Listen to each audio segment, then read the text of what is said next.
Welcome to the channel. If you're new here, don't forget to subscribe and ring that notification bell so you never miss videos in the future. And if you like this video, don't hesitate to hit like and enter a comment down below. I try to answer all of your questions. The first step with a head install is a final cleanup of the cylinders and deck surfaces. Especially with a used engine, but with any engine that's been open, you can get little bits of carbon or debris in the cylinders.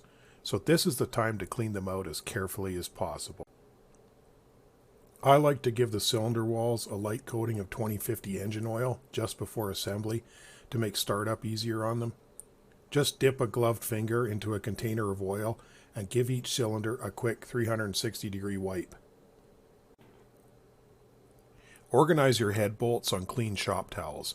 Install the washers, being sure to match the chamfered side to the bolt heads, and apply the ARP moly lube under the washers of all the bolts and to the threads of the long bolts. I always spin the bolt in the washer to ensure that I have a good even application of the lubricant before I put the bolts in the motor. The short bolts need a thread sealer because they protrude into the water jacket, and since it cures, you should leave that step to just before you install those bolts.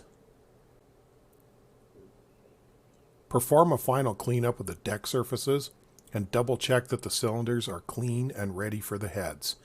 You should rotate the engine slightly so that no pistons are at top dead center to avoid any leakage of the cylinder wall lubricant onto the deck surface during the head install. Put the cylinder head alignment dowels in and tap them in place with a soft-faced hammer. Open the head gasket packaging and place them on the deck, taking note of any markings that indicate the front and cylinder head side of the gaskets.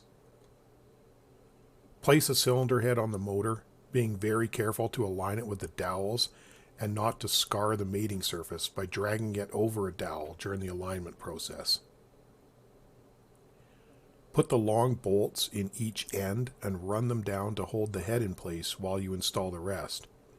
I always put the long bolts in first, then apply thread sealer to the threads of the short bolts and run them in. You should run them all in by hand and apply zero torque to any of them at this step, so you can do them in whatever order makes sense to you.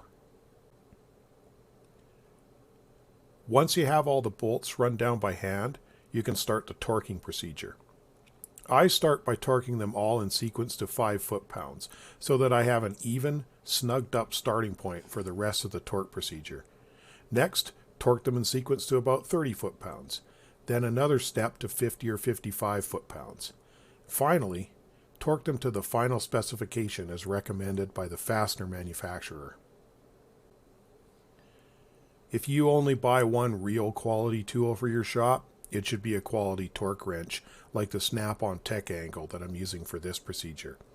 When you do this kind of work, it's vital that your torque readings be accurate and consistent, and cheap torque wrenches are just not good enough. This particular wrench has a flex head, a digital readout of the current torque, and a progressive LED indicator that shows yellow as you approach the set point, green when you hit it, and it beeps, and red if you go over the set point. It's an expensive tool, but it's a joy to use, and you'll thank yourself for having it when the motor runs right. Hey, thanks for watching.